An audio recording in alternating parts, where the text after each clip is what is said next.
Hello dear friends, तो कैसे हैं आप सब। आशा करते हैं सभी अच्छे हैं। हमारी जो आज की कहानी है वो है अकबर बीरबल की। कहानी का नाम है ठगों की करतूत। तो कहानी शुरू करते हैं। दिल्ली में एक ईमानदार साहूकार रहता था।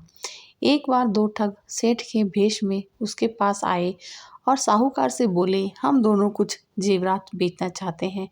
आपसे निवेदन है कि आप उन्हें बिकवा दें, आपकी बड़ी कृपा होगी।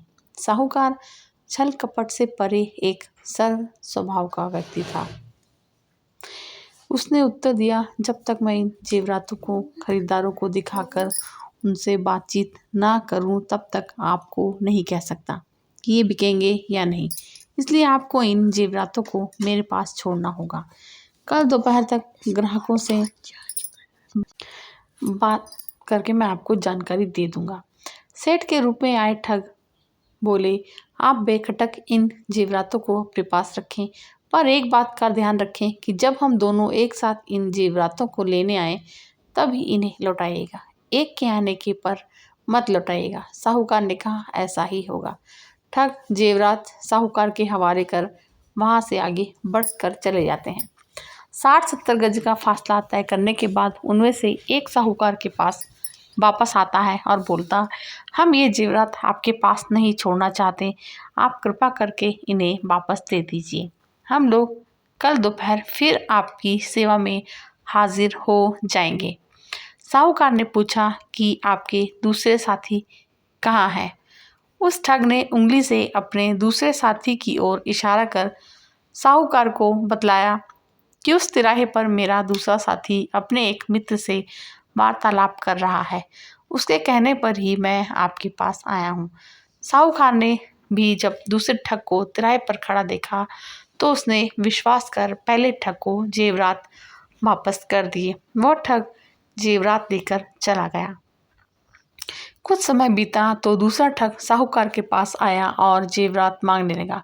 इस पर साहूकार बोला, जब आप तिराहे पर थे, अपने मित्र से वार्तालाप कर रहे थे, तब आपका दूसरा साथी आया था और वह जेवरातों को लेकर चला गया। मैंने उससे आपके बारे में पूछा तो उसने आपकी ओर इशारा करके बताया कि आपके ही कहने पर वह वहाँ आया है।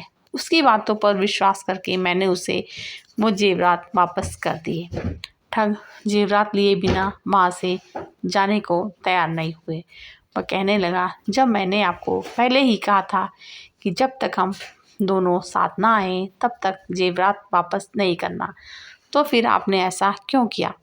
आपने गलती की है, आपको इसका फल मैं क्यों भोगूं? आपने किया है, आप भरे। साहूकार ने नम्रतापूर्वक उत्तर दिया, आप भी तो उस समय तिराहे पर खड़े थे जब आपका दूसरा साथी जेवरात लेने आया था। ठग का मिजाज बहुत गर्म हो जाता है। वह तैश में आकर बोलता है, इससे क्या होता है? क्या मैं कहीं खड़ा नहीं हो सकता? मैंने तो उसे जेवरात लेने को भेजा ही नहीं था। दोनों का वाद विवाद बढ़ता चला गया। ठग किसी भी तरह से जेवरात के मानने को तैयार नहीं था। जब उसे जेवरात वापस मिलने की उम्मीद नहीं रहती तो वह साहूकार को धमकी देने लगा कि वह उसे बदनाम कर देगा और जेल की हवा खिलाएगा। साहूकार ने कहा, जो जी में आए वो करो। ठग ने शीघ्र ही जाकर बादशाह अकबर के यहाँ न्याय की दरख्वास्त दे दी। अकबर के इस प्रकरण के निपटारे की जिम्मेदारी बीरबल को सौंपी। बीरबल ने आदेश का पालन करते हुए साहूकार को बुलवाया। साहूकार बीरबल के सामने उपस्थित हो जाता है और सारी बात उसे बताते हुए बड़े बड़े विश्वसनीय महाजनों की गवाही भी दिलवा देता है। बीरबल को तब यकीन हो गया कि ठग का दावा झूठा है। वह ठग से बोला, जब यह बात तय हुई थी कि तुम और तुम्हारा साथी एक साथ जेवरात लेने आओगे, तभी साहूकार तुम्हें जेवरात वापस देगा। फिर तुम आज अकेले क्यों आए हो? तुम्हारा दूसरा साथी कहाँ है? ठग को कोई जवाब देते नहीं बनता। तब बीरबल ने साहूकार को आज्ञा दी, जाओ, जब दोनों साथ आए तब इन्हें मेरे पास ले आना, अकेले आए तो भी लाना। ठग समझ गया कि अब उसकी कोई चालाकी नहीं चलेगी। लाचार होकर वह वापस चला जाता है और फिर कभी साहूकार के पास नहीं आया। साहूकार इस न्याय से बहुत खुश हुआ। अकबर ने भी मन ही मन बीरबल की बुद्धि की ढेर सारी प्रशंसा की।